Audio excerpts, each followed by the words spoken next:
Good day. I'm Shaun Keeling from Equities, and welcome to this webinar with CoreShares on how can ETFs improve your chances of successful investing. Today we have with us Chris Rule and Michelle North from CoreShares. And before we start, I just want to say I hope you're all keeping safe in this lockdown, and thank you for taking the time to dial into our webinar. If you haven't had a chance yet, please go to Google and have a look at our new Easy ETF site. It's developed from Easy Equities, and it's made to give you guys a better choice on choosing your ETFs and making the choice a bit easier. And over to you, Chris. Thank you, Shaun, and a big thank you to the Easy Equities team along with you for hosting us today and for inviting your clients to listen to what we have to say. But most importantly, a big thank you to everyone for tuning into the webinar on how ETFs improve your chances of successful investing. Just as a side note, I really do encourage you guys to go check out Shaun's new Easy ETFs website. It's fantastic. Is one of these tools that will help you make more successful investment decisions. So, well done to Shaun. I know it's been a big project on the go there for a long time. But today we're talking about why ETFs, philosophically, why do ETFs increase your chances of being a successful investor? Obviously, as CoreShares, we believe in exchange traded funds.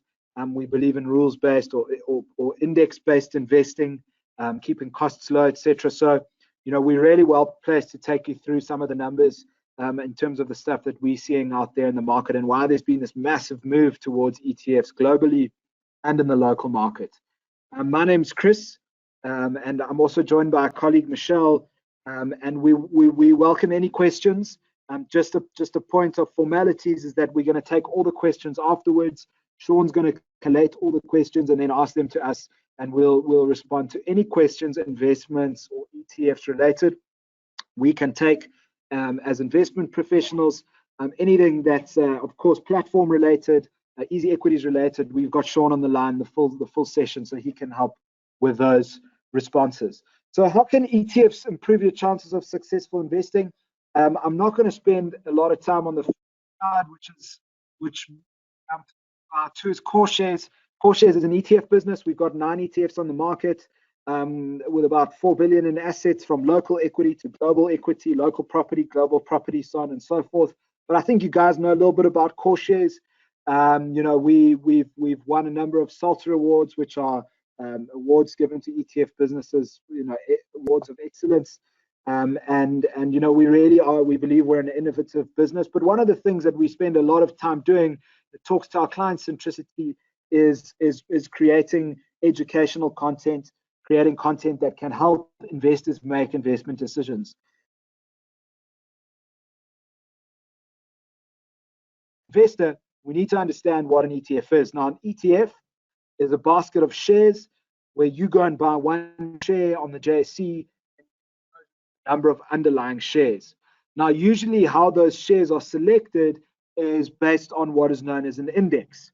Now, an index is like a market barometer, which tells you how well the markets are doing. So the most simple example, and everyone would have heard of the top 40 index as an example, where it's simply the 40 largest shares. But ETFs, essentially what they go and do is they go and buy shares, and they hold those shares on your behalf in exactly the same proportion of the index. So what is an index? What is this index we're talking about? The simplest version of an index would probably be an index called the top 2 index, where you look at a company's size.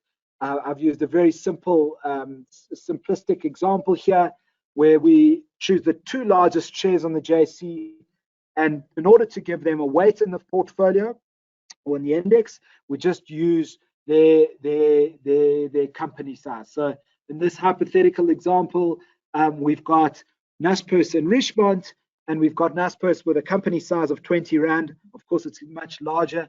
And we've got Richemont with a share size of 10 Rand. Of course, it's much larger. But basically, you get the idea that the weight in the index equals the relative weight of the share in terms of its market cap and its market size. Now, you do get lots of different indices. You get smart beta indices, etc. but we're sticking to the basics today in terms of like ETF 101 and why passive 101. So you can see that biggest shares get the biggest weight in your index, and because ETFs track the index, the ETF then goes and buys exactly those shares in exactly those proportions. So again, the biggest shares will get the biggest weight based on the index. Now, this is a super simple, and you might think is a rather silly example, but I think if you grasp this and you grasp it really well, you'll understand exactly how your shares will be made up in your ETF when you actually go and buy a particular ETF. But now, of course, this is not a real world example.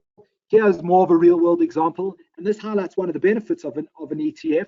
It's this is the top 50 index, which is an index by S&P. It buys the 50 largest shares in the market, and it's got one simple rule. So in addition to just weighting shares by their particular size, it also has a cap of 10% to the largest individual share. So in this instance, Naspers being the largest share, if it was uncapped, it would be closer to 20%. It's capped on a quarterly basis. So every quarter we sell down the Naspers shares if it's run, and it comes back down to 10%. So you can see how this is just a slightly deeper basket and a slightly more complex index idea than the top two. The top two was just 2 shares and hold them in their exact proportion. This is by the top 50 shares, but hang on, we're going to create one more rule, a risk management rule. We're going to cap the shares at their largest weight.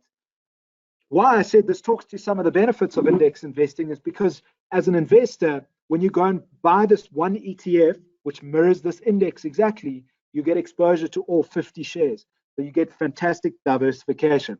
Now, diversification is extremely important in investing because diversification is the only free lunch. What that means is that by diversifying a portfolio, we maintain the same expected return we should get out of equities or shares, but we do that at a much lower risk. In the investment world, very broadly, as the only free lunch. Now, as an easy equities investor, there are different ways you can go about constructing portfolios, but essentially to go out and buy 50 shares, quite a lot of PT. What you can do is go out and buy one ETF, hold that in your portfolio, and you get exposure to 50 shares. And of course, we do the quarterly, or the index does the quarterly capping of 10% and so forth. So there are a number of diversification benefits. But I mean, you didn't want to tune into us. Yes, Sorry, because some of the guys are struggling to hear you there. The mic seems to be fading in and out. Okay, can you hear me now? I can hear you clearly. I can see some hands. It may just be I'm moving around a bit while I talk, so I'll try and hang right over my keyboard. Cool. That may help. Cool. It also may be on the other side. If my audio is up and down, it might be your Wi-Fi or 3G. So try to find a spot where there's good signal, because that happens to me also when I'm listening and tuning into webinars. But I'll hang right over my keyboard. Yeah, guys are saying it's a bit better, so that's good. Okay. Cool. Thank you, Shaun. So I was talking about diversification and the risk benefits of index-based investing, or ETFs. That's just one component of it. What's really important is return. So why passives? Why ETFs? Why are they important? The first thing to highlight is that this diversifying really does not come at the expense of return. So this is research that's done by S&P. It's called SPIVA, which stands for S&P versus active. And what these guys do is they go out and they measure the index. In this instance, it's the top 50 index, so the same index I'm talking about, versus all the active managers who run public funds. So these are the big brand asset management names we'll all be familiar with. But in this category, there are about 230 funds in total. So there's a lot of professional fund buyers and professional asset managers, investment professionals, who make up this universe.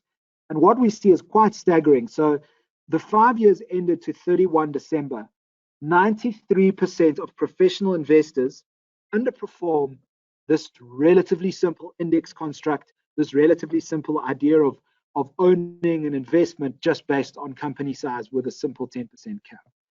So this is really interesting. And it's something that is consistent across the world, and I'll get into a bit of that later. But what this shows as an investor, and it talks to why ETFs make you a more successful investor, is that when you buy ETFs, you're playing with the odds in your favor. The chances are that you are going to underperform the index are very great. That's for professional investors, asset managers, or stock pickers sitting at home picking their favorite stocks. The chances that you outperform this index become extremely low. As I mentioned, the professionals only 7% outperform. Now, this is at one particular point in time, and it's really interesting because we've just done a whole lot of work as to the most recent COVID market crash, as to how the same universe is done, and I'll touch a bit on that a bit later.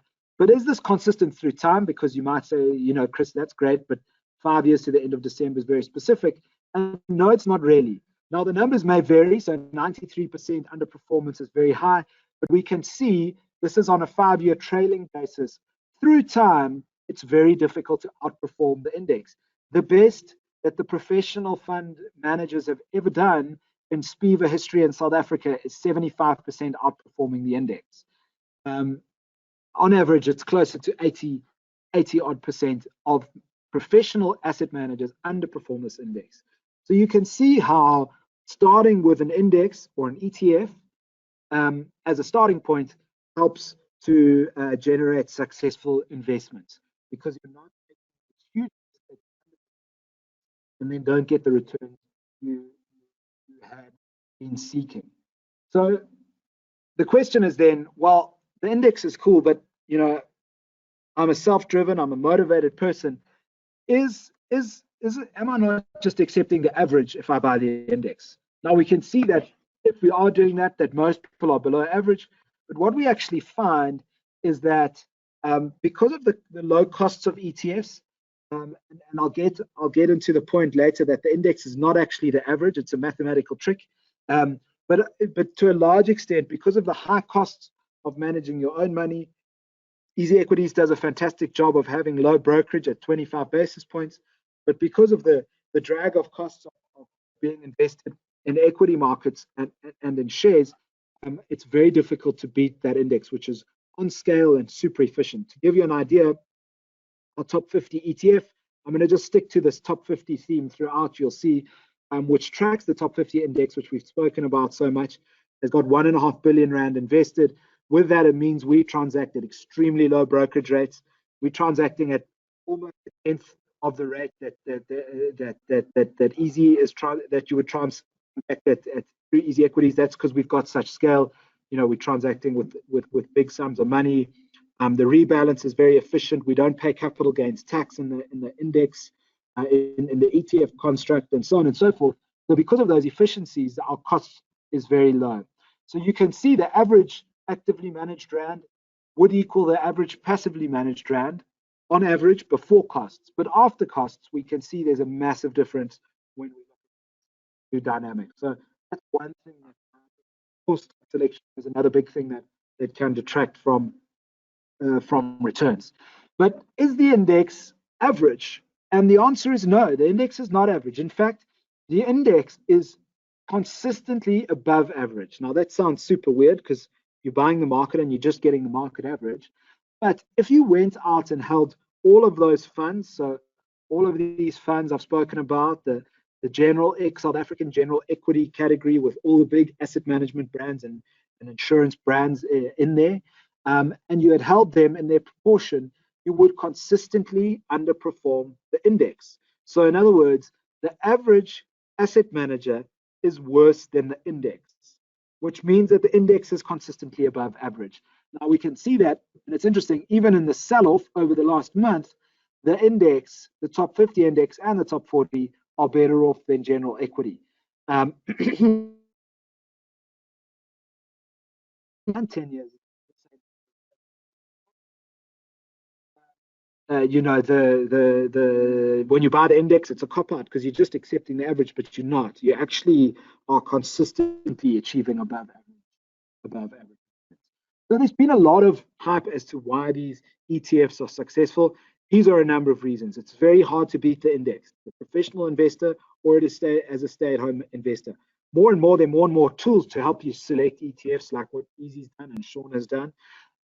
So, you know, they make a lot of sense from a risk perspective, from diversification, and from a return understanding, you know, exactly what the story is. Now, this led to about 7 years ago now, Warren Buffett, of course, the famous investor, put out in his annual Berkshire Hathaway meeting a message which was really an endorsement of the ETF world and the index world, which said, "My advice to the trustee could not be more simple." In this instance, he's referring to the trustee of his trust after he passes. Put 10% in short-term cash, so basically into cash, and 90% into a low-cost index fund. Now, this is amazing. This is like one of the world's most famous investors. But what he really understands is he understands the science, reality that most people don't have the ability to outperform the index from stock selection. And the fact that when you buy the index, you're playing the odds, you've got the odds in your favor. It's the best chance of a successful investment. So this was huge in the investment world, that Warren Buffett came out and endorsed an index investment. And he goes on to say its results will be superior, etc., etc. But really, this was massive. So now the big thing was, well, that's the US and that's the S&P 500. What about our market? Somehow different. Now, what's great is that we were talking about the SPIVA, S&P versus Active in South Africa, but they actually run this around the world. Now, the kind of narrative that exists is that South Africa is different. We've got a small, inefficient market, and our people here are so clever that they actually can outperform the market. So what we've done is we've just taken the SPIVA from developed markets, so that includes markets like US, etc., emerging markets, other emerging markets like Brazil, India, China, etc., and South Africa would be considered emerging markets. And then we compared how good are they at beating their index relative to South Africa. Now, actually, quite on the contrary, South African investors are worse than they are in developed markets at beating the index, at emerging markets, and so on and so forth. So if you ever hear, no, but the South African market is different, index investing, ETFs don't work here for XYZ reason, well, surprise, surprise, it actually does work. And it works extremely, extremely well, extremely efficient way of investing in our market. So we've kind of covered returns. It makes a lot of sense from a return generation perspective to buy an ETF, from a diversification and risk perspective, from a cost perspective. No, our market is not different. South Africa is just the same. So I mean, you know, there's a lot of research. The big thing, though, and this is what I was talking about earlier, is that a lot of guys say, well, you know why we should be stock picking, and you know why you should rather buy X asset manager, Allen Gray or Coronation or any of these big names, is because when there's a market crash, we're going to provide a lot more protection than the index. The index is just going to bomb out because it just holds those shares in a very stupid way. In this proportion, we can choose the shares that aren't going to crash as much. We can move into cash. We can do all this clever stuff. But the reality is, again, in market crashes, yes, active managers start to do slightly better. So underperformers in our global financial crisis, we saw a slightly improved, so from an average of around 80 to 61% underperforming. But it's not all asset managers. It's not so easy that everyone gets it right. And now what's really interesting is we've unpacked the most recent market crash, and we've seen that relative to our ETF, so not even to an index, to an ETF you can buy and hold as an investor, almost 70% of professional fund managers have underperformed the index, which is fully invested, doesn't go into cash, so on and so forth. So this narrative that active managers will always win in a crash, or stock pickers always win in a crash, is really not true. Now, what's even more depressing, I suppose, as an investor, is that we unpacked the 10 largest funds in South Africa, and we found that 8 out of 10 of those large, very large funds with the best investment skill in our market, 8 out of 10 underperformed our top 50 ETF. So, in other words, actually only 20% were able to outperform our ETF in this market environment, in the crash environment. So thinking that you've got some edge over the index in a crash, which is why you should actually be thinking about a stock picking or picking another active fund. Again, the numbers don't lie, and it comes out in the numbers time and time again. So, I mean, we think these are some pretty compelling reasons why ETFs will make you a more successful investor. We've been talking a lot about the top 50 index, so we wanted to quickly take you through why we like this as an index. And of course, we've got ETFs which track it. The C Top 50, which is our CoreShares Top 50 ETF, is the index. And we've got a lot of other ETFs, and there are a lot of other ETFs you can find from other issuers on Shaun's website. But you know, this is an example. Because we're losing you again, in and out. In and out. Am I here again? Yeah. I think so you're getting excited. Carried away. Yeah, I'm getting carried away. Sorry, Shaun. No worries. So I wanted to give you a little bit of an idea why we like this as an index for if you're buying South African shares, if you want exposure to South Africa, the South African market. And we do run like an S&P 500, which is what was ETF, which was the CSP 500, which I referenced in that Berkshire letter earlier.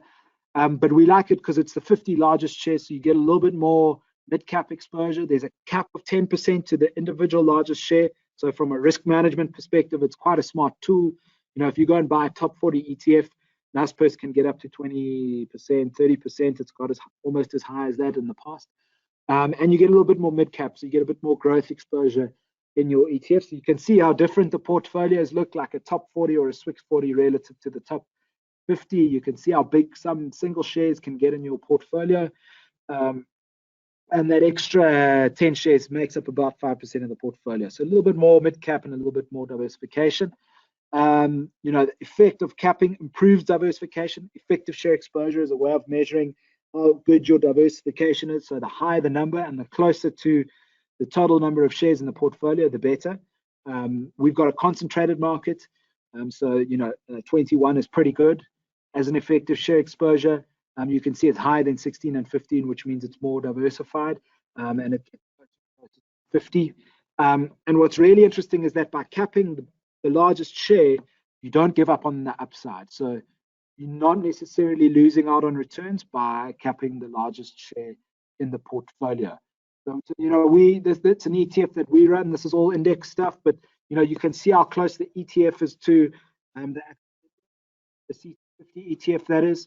Last year we won a Salter Award, which is those awards I was talking for the best fishy, and it's actually about this ETF. So we're getting extremely close to the index. Yeah, and of course there's more information on this particular ETF on Shaun's website. But I'm going to wrap up there. I mean, I think that like short and punchy, 20-25 minutes. I hope this gives you some idea about why so much money is going into ETFs. There's so much good evidence. There's so much independent evidence as to why this makes a lot of sense for investors. And I hope I put that forward well. We've got a number of ETFs, as I said, like I've just honed in on the top 50, but there are a lot of different ETFs. What I would really encourage investors to do is to really understand the ETFs they're buying. They all have their nuances. They're all slightly different.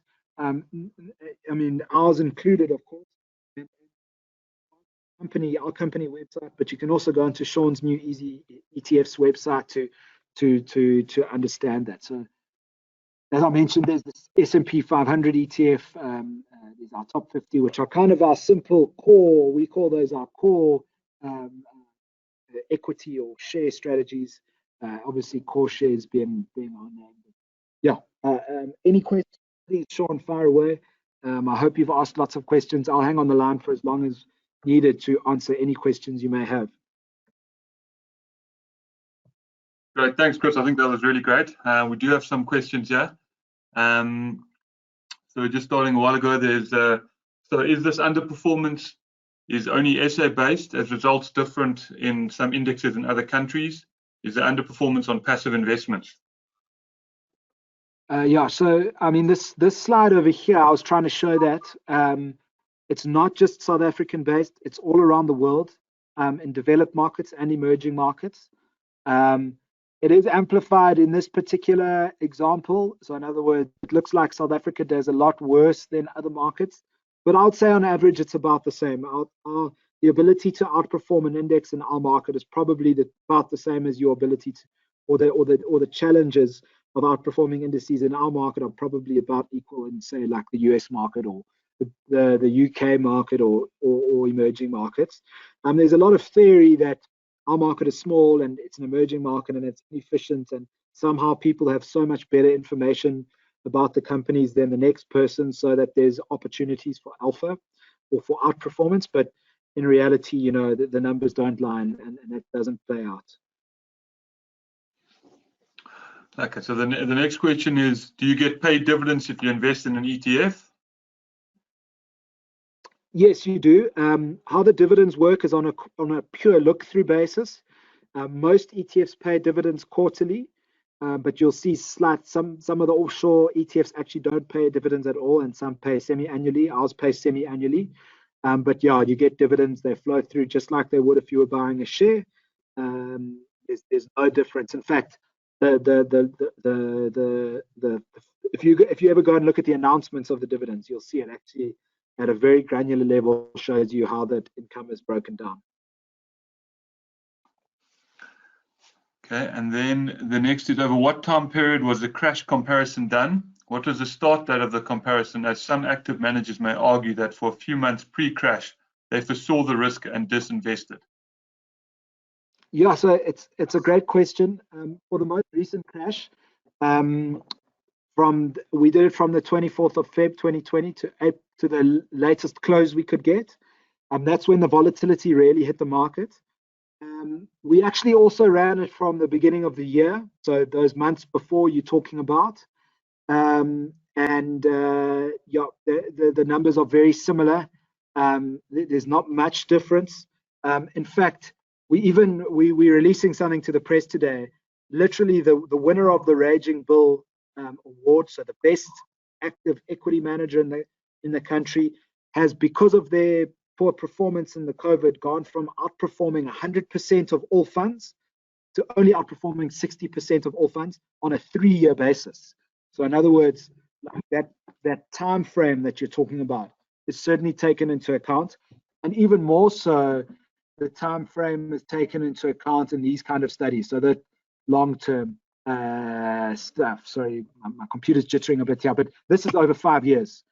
So if you've underperformed for 5 years running up, even worse in the crash, actually your numbers are getting worse. They're not going to get better. Now it's interesting because when we go around the market and we talk to fund buyers and professional investors, advisors, IFAs, and so forth, they always tell us, guys, give the active managers a break, because there's no ways they can keep up with the index during, you know, market runs, market bull runs.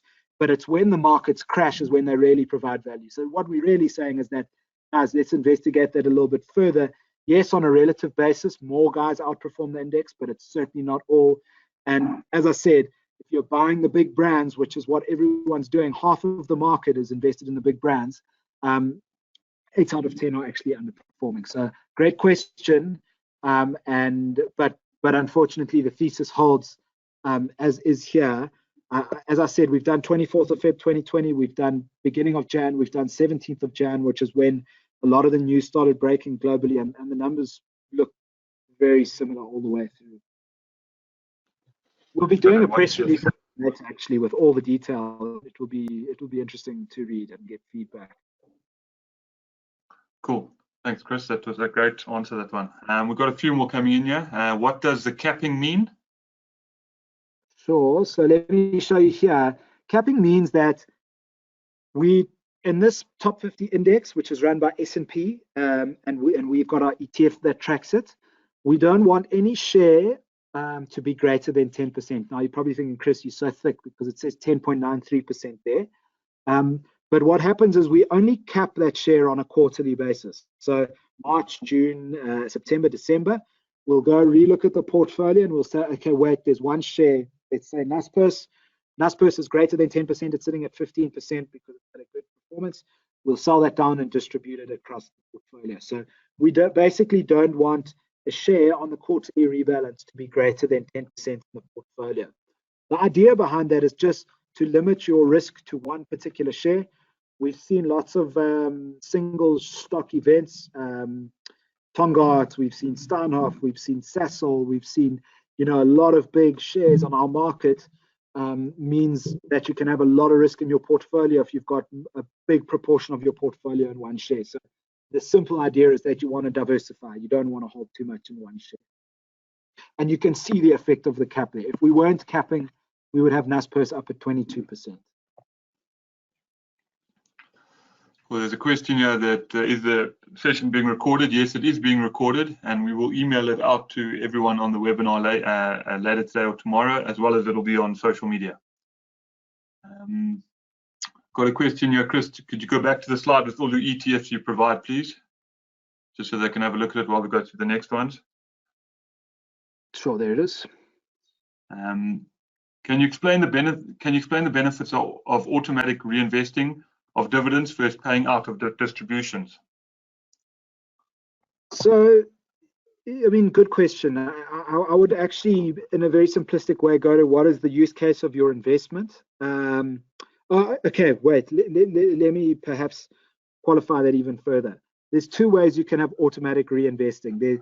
In theory, you can automatically reinvest within an ETF, so like a accumulation or a total return ETF. There's no tax advantage in that. So the common concept is that you don't pay dividends withholding tax if it's automatically reinvested in the ETFs. But in the South African market, you actually would be paying dividends withholding tax.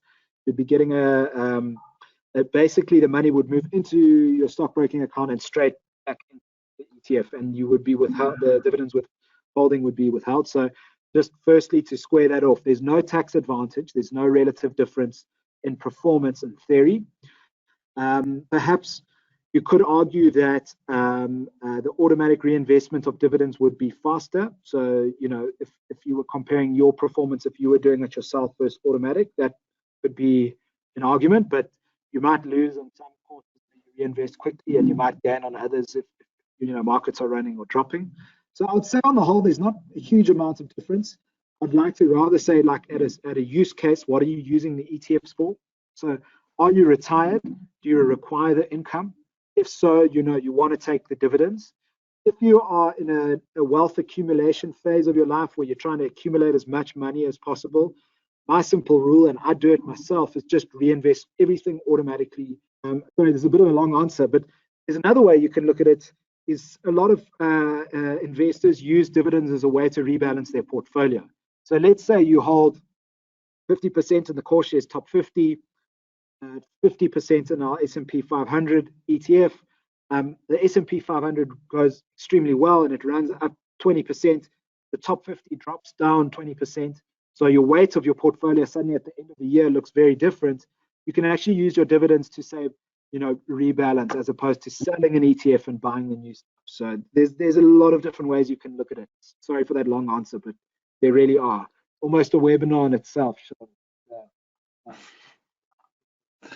Our next question is, what would be a good mix of ETFs for a young beginning investor? This is where I'm going to have to go to phase. This cannot be considered as advice, because I don't even, every young investor. From Shaun's side as well. Every young investor is different. They've got different risk tolerance. They've got different family circumstances. They may have lots of short-term debt, like credit card debt or household debt. So, I'm answering this in a very generic way, and it's not considered advice. It's illustrative. Typically, young people are looking to save and accumulate as much wealth as possible, and they've got very long time horizons. So 20, 30, 40 years, which means you want to be invested in growth assets. So those kind of ETFs are equity ETFs, so share ETFs based on shares, both local and offshore. I'd encourage a lot of diversification. So diversifying away from single stock risk, even ETF diversification. So equities and property are your primary growth shares you want to be invested in. And the reason why is if you've got a 20-year time horizon, like they have in the last month or two, you can actually just sit on your hands and ride it out. If you are retired, and you need to draw money every month, it's a very different story. So the long-term and young investors have huge advantage in that they can just simply invest in as many growth assets as possible. If you want to get an idea of asset allocation, go have a look at our website. We've got a multi-asset fund called the Wealth Accumulation Fund, which invests in multiple assets. That's the idea of wealth accumulation, and you'll see we've got like 82.5% of that fund is in growth assets. So, a big percentage goes into shares and property in different markets, global and local. Okay, we've got a few more coming in here. How does rebalancing of ETFs work? In which circumstances does this occur and why? Sure. So ETFs, it's different per ETF. The ETF rebalancing on this top 50 happens quarterly. What happens is you get changes. So the top 50 shares this quarter might be slightly different next quarter. So the 50 largest shares, it's a better way of saying it. So, if a share's value drops and another share's value increases, it might be in the top 50. So there's a bit of turnover on the tail. In other words, a share leaving the index. So you rebalance to include the up and coming winners and to remove the recent losers. In terms of the capping rule, rebalance is very important because it gives you an opportunity to just take stock and realign the portfolio in terms of your risk control. I mean, there's actually, interestingly, not a huge amount of science behind why quarterly, but certainly not daily. Daily would mean a lot of trading, which brings up the costs in the fund. If you're trading every day, rebalancing, the costs increase, and then the negative compound effect. The quarterly is kind of a happy medium between keeping a sensible allocation to shares.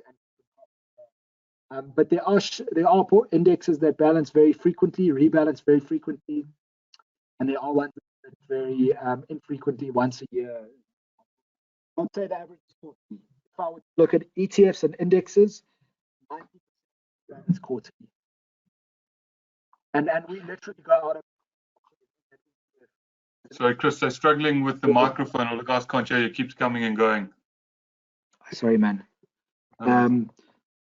I was saying we literally go into the market every quarter and buy and sell shares to get the ETF back into alignment with the index. Sorry, Chris, the next question is, you mentioned on one of the slides that investing is zero-sum game as a quote. Does this mean that for one investor to gain, another investor should lose? Yeah, so exactly. Basically, I mean, if we make this really simple, let's assume me and Shaun were the only investors and we own the whole of the JSE. Okay, so me and Shaun own 50% of the JSE, Shaun owns the other 50%.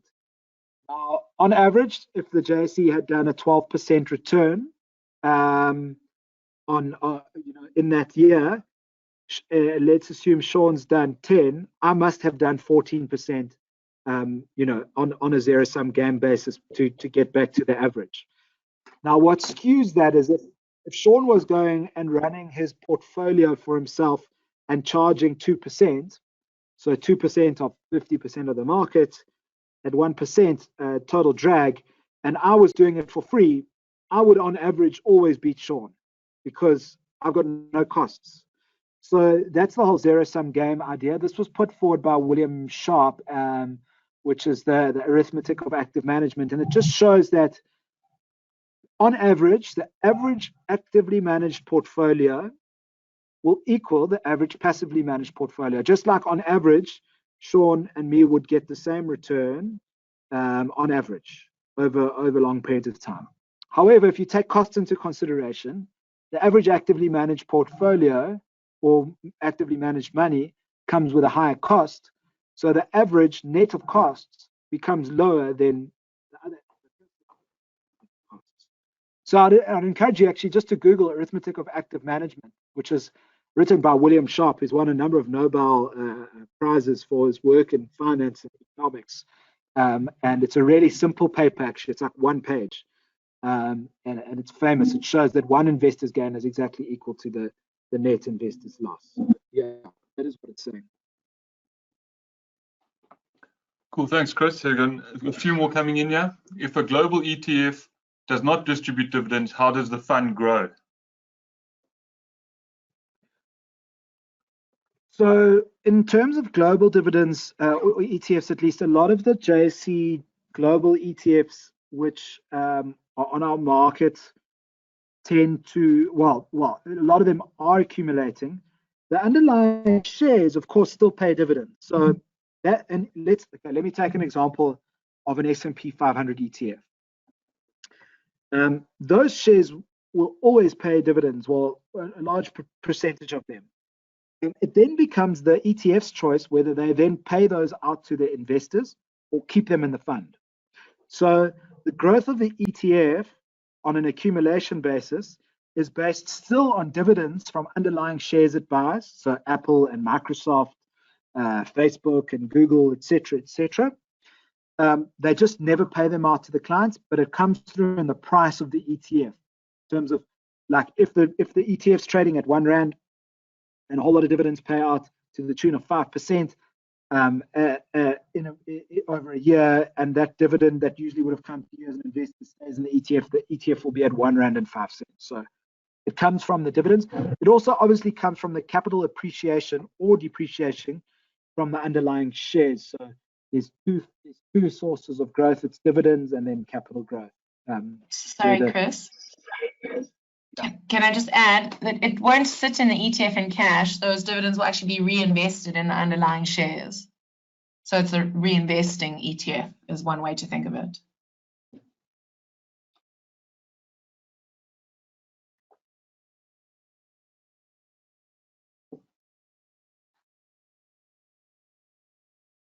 Chris, you there? I'm still here. Yeah, sorry. Michelle okay. Sealed it off for me. Yeah, I was happy with that as a final. Cool. Okay, sorry. Yeah, and I just wanted to clarify that one point. Thanks, Michelle. The next one is it better to put in one lump sum in an ETF initially or make smaller monthly contributions? A very tough question actually to answer in a straightforward way. I mean, I would argue, if you've got time on your side, then you want to get that money to work for you in terms of the compound effect of the growth rate of equity markets. You can invest a lump sum. So you just get the most time in the market. It's one way of looking at it. So it's not to say that return will always be better than a strategy of, let's say you've got 100,000 Rand and you're going to put in 10,000 Rand for the next 10 months. I'm not saying that the return of a lump sum of 100,000 Rand will always be better than that strategy, but you do get more access to growth. You get more access to the opportunity to grow. Some people do like what would be called Rand cost averaging, where rather than taking the risk of putting all your money, let's say you put all your money into the market the day before the Corona crash, in 3 weeks later, you've got 30% less money. But if you were doing it every month at 10%, you would have a better outcome. So there is a risk to going as a lump sum route. So there's lots of different ways of going about it. I mean, there's no perfect answer to that, but you just need to understand the slight nuance differences between the two.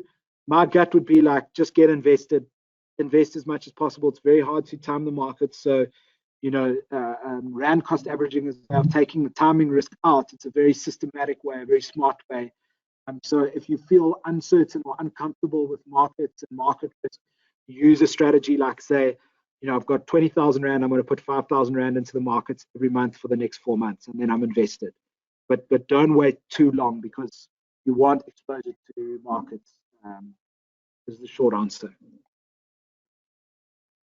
So the next one, Chris, is what does the TER in your range stand for, and what does it mean? So TER stands for total expense ratio, and what it means. So TER of our top 50 ETF is 0.26%. For the work we do while you're invested in our ETF, and what it includes is the fund structure. So that's an ETF structure, which is the collective investment scheme, which is ring-fenced and solvency remote. So in other words, If CoreShares goes bankrupt, your money stays safe. It includes we have independent trustees and custodians who actually sit with the Sorry, Chris, shares. you broke up quite a lot in that answer. Maybe can you start that one again? Sure. So is it clear now, Shaun? Yeah, that's good now. What the TER stands for is total expense ratio, and it includes all the costs that go into the running of the ETF, which is, in other words, managing the portfolio. What that includes is actually a lot of things. It includes the index license fee because we have to pay S&P royalties for using the index, as an example. It includes trustee and custodian fees. So it includes the fees we pay to ABSA, who's our for holding the money and the shares independently, so that it's not at risk as a client. It includes bank charges. It includes the portfolio management fee. So we obviously pay portfolio managers to keep the portfolio in line with the index. So it includes a lot of costs. It's basically the total charge. The other number to look out for is called the TIC, which is total investment charge. That includes all the brokerage for the quarterly rebalances, all the churn, all those costs. The TIC, it's not here, but the TIC for the top 50 ETF, to give you an idea, is 0.29%, so marginally higher. Typically, the more turnover strategy has, the higher the TIC gets. Okay, thanks, Chris. So next one is CS Prop has taken a huge dive since 2018, and especially since the corona outbreak. Can we get further insight how the future is looking, especially with regards to the lockdown and a lot of shops having to close doors? Yeah, so I mean, that's a great question. CS Prop, along with the property market, has taken a massive hits in the last month even. Like 35% down for the month is the index. CS Prop is down around 34%. It's a slightly different index to what's the typical index, and more like 50% actually over the last year. So that's the whole property. That's the property market as a whole. I think what's being priced into the property market, yes, there's corona lockdown for sure. I mean, the impact is massive. Retail, you mentioned retail, but let's look even further. Hospitality, office, all the sectors of the property market have been their clients, who are the big retailers, their ability to pay rent, and of course to pay. And a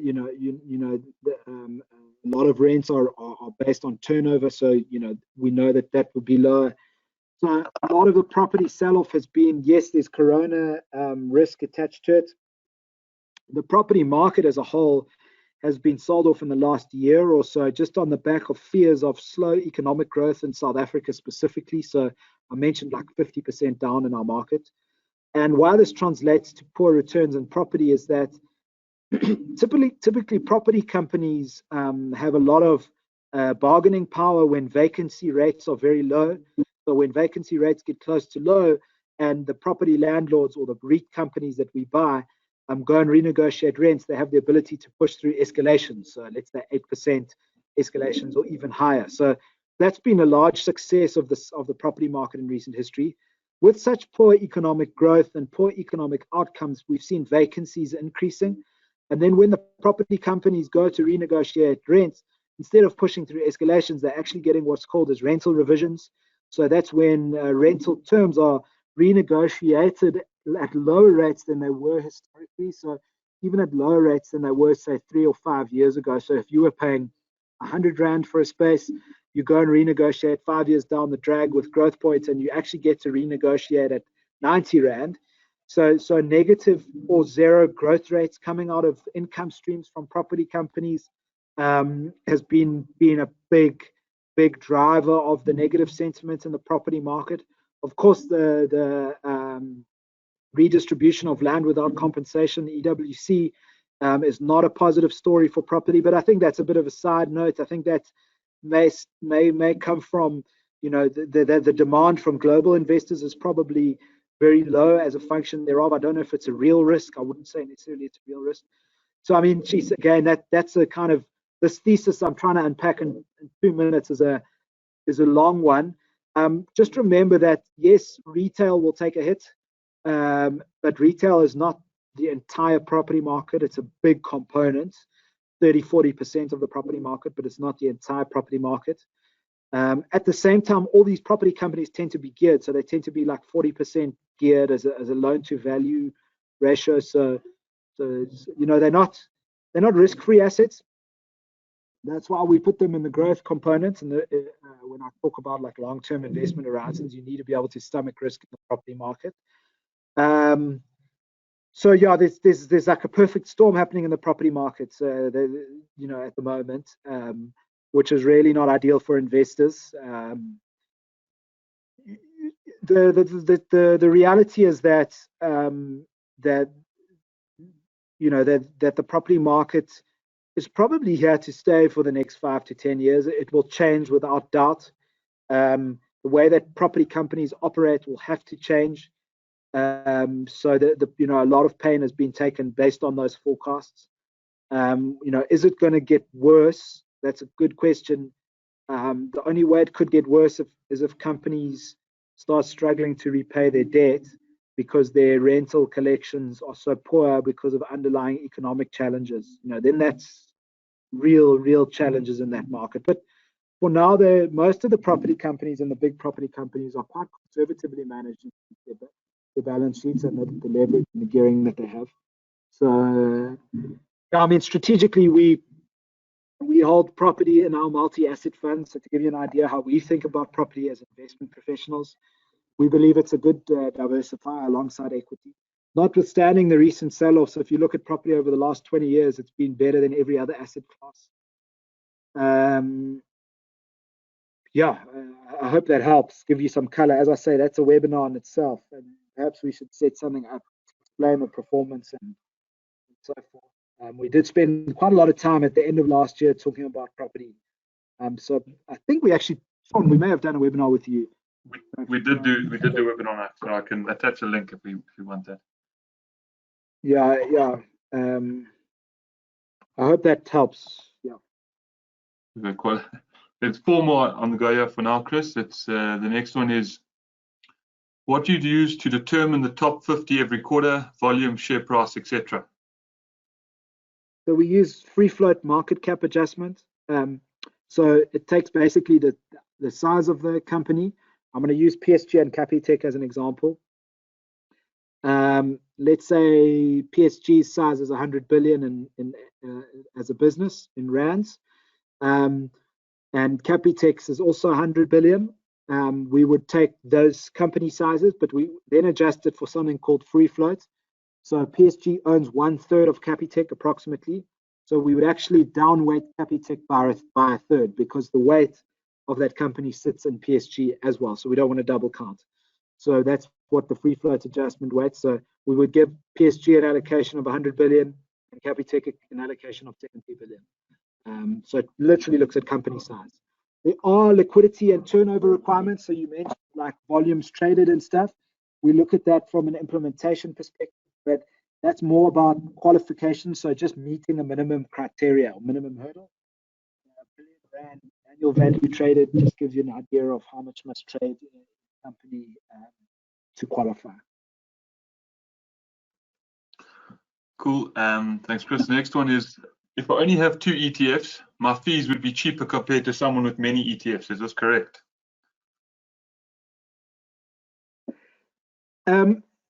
It depends. So if you hold 2 ETFs at both of those ETFs underlying fees are 1%, your total fee would be 1% plus your transaction fees, so the brokerage and stuff you pay. If you were to hold 10 ETFs, all with a fee of 0.05%, that fee in total would be cheaper. So that's so not necessarily. Where it becomes cheaper is in terms of the trading. So if you hold less ETFs, the trading costs become lower in terms of you buying the ETFs. So there's a whole lot of different things you need to look at. You need to look at the underlying fees on the ETFs. You need to look at what your costs are in terms of trading the ETFs, so on and so forth. Cool. We've got 2 more here. What is your current opinion on the market? Will the recession have a big impact on the S&P 500 and top 50 ETF growth for the next few months of this year? Look, I think that this has already had an impact on growth, a massive impact. The our market is down from its highs, almost 25%. S&P more like 20%. The impact on economic growth going forward will undoubtedly be massive. Can I crystal ball the scenario to say we've reached the bottom of where valuations are? No, absolutely not. I can't say with any certainty that now's the perfect time to buy the dip. Everyone talks about buying at the bottom and selling at the top. In reality, that's an impossible task.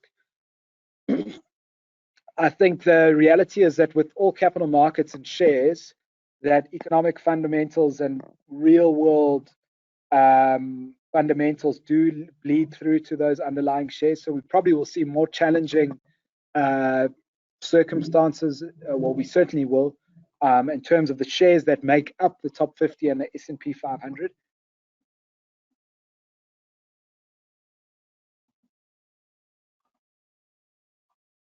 Thanks, The reserve. Can you hear me, Shaun? We lost you there. So I thought you were done.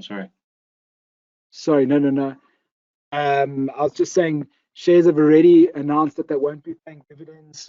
The Reserve Bank is actually making a request to all the banks in South Africa to say, please don't pay dividends, hold on to the dividends and build up cash reserves for the times coming up.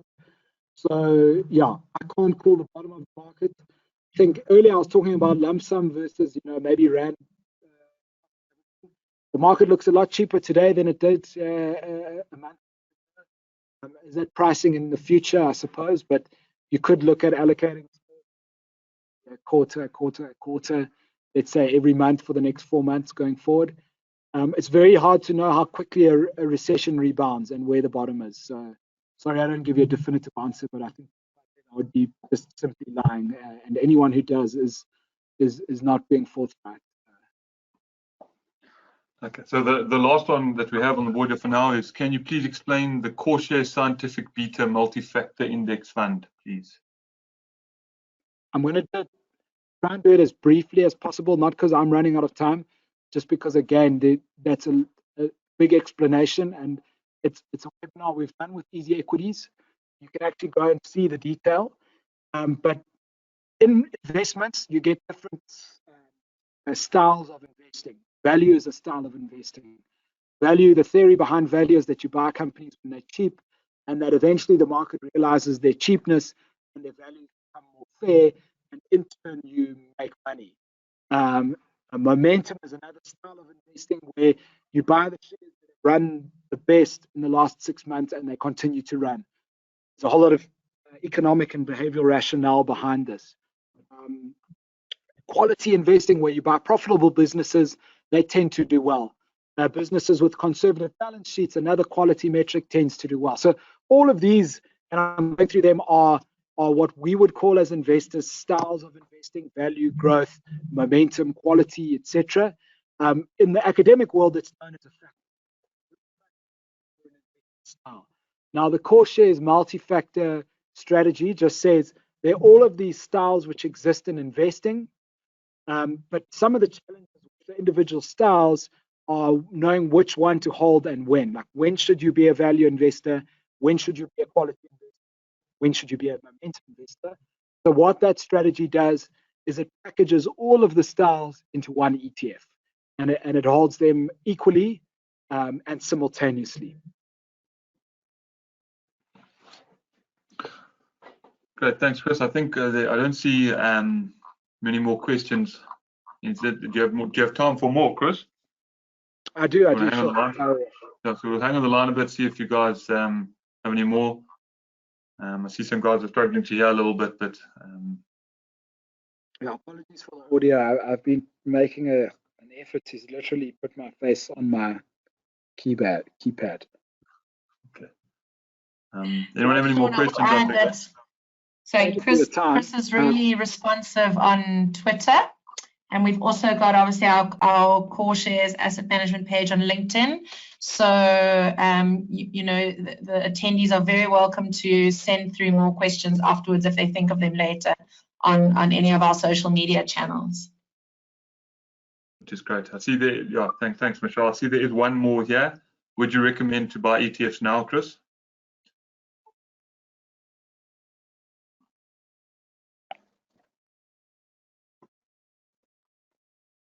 I'm still here. Apologies. That was my phone is linked to my computer, so it rings on my computer. Did you have a question, mate, Chris? No, I didn't. Sorry, my phone was ringing on my computer. So. No stress. I said, would you recommend buying ETFs now? Okay, I would recommend investing through all market conditions consistently, like a monthly debit order. Make sure you're consistently investing. That's the best way to build wealth over a long term. So, spend time in the markets. Make sure, you know, if you've got excess of 2 or 3 or 5,000 rand a month to invest, make sure you're investing that consistently every month, regardless of conditions. You know, the reality is you just get to buy more shares now with your money as markets crash. And if you've got a 20, 30-year time horizon, it's a nice opportunity to be buying. If the question is more about, is this now the time? Is this the bottom of the market? I'm going to sound a bit like a broken record here. Nobody knows when the bottom of the market is. I'm not suggesting you go out and try and time the market and say, like, put all your eggs into one basket and buy one share because it's super cheap now. So no, I wouldn't be saying go and buy shares now because it's the bottom of the market, but go and buy shares now because you should be investing through all market conditions. You should be getting invested, especially if you've got long-term time horizons. If you are retired and you're reliant on your income, you know, you need to be looking at other asset classes outside of equities. You need to be looking at bonds and cash and corporate debt funds. So you need to look at multi-asset solutions as opposed to buying a standalone ETFs, or at least combining ETFs in your own multi-asset solution to diversify your portfolio as much as possible. Yeah, great. I agree. Thanks, Chris. And then another one has just come in saying that if there's an extension of the lockdown, how will this impact ETFs in general? So, I mean, we are, as CoreShares, as a business, we are working completely remotely. Our portfolio managers have their Bloomberg terminals up and running at home, and they're trading and executing. And we've kind of been running business as usual. In fact, very interestingly, like, you know, the month of March was our busiest month since inception of our business. I think Easy Equities is experiencing a similar thing. And we manage it. Yeah. In today's age, to work from wherever. So in terms of the ongoing operation of ETFs, will it impact? No, I don't think so. There's no reason why it should. It will impact the returns because we invest in companies. ETFs invest in companies, and those companies will be impacted by the lockdown. So if the lockdown is extended, I think it would be probably negative for equity markets. It may already be priced in, is the reality. An extension, the consensus on the market might be already that there is an extension, so it's already in the price of the ETFs and the shares. So whether there'll be like a reaction on the day is always hard to know. Just like when we had our rates, the South African ratings dropped to junk, you know, there was a sharp reaction and then things kind of normalized. The reality is that most money managers had already priced in a ratings cut, so it wasn't a big impact in the real world. It was more of a headlines.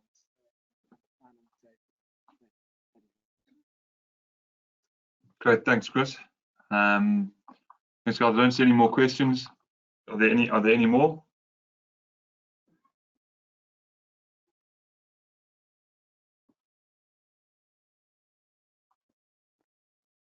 Chris, I think if we don't have any more questions, we can end it there. Do you agree?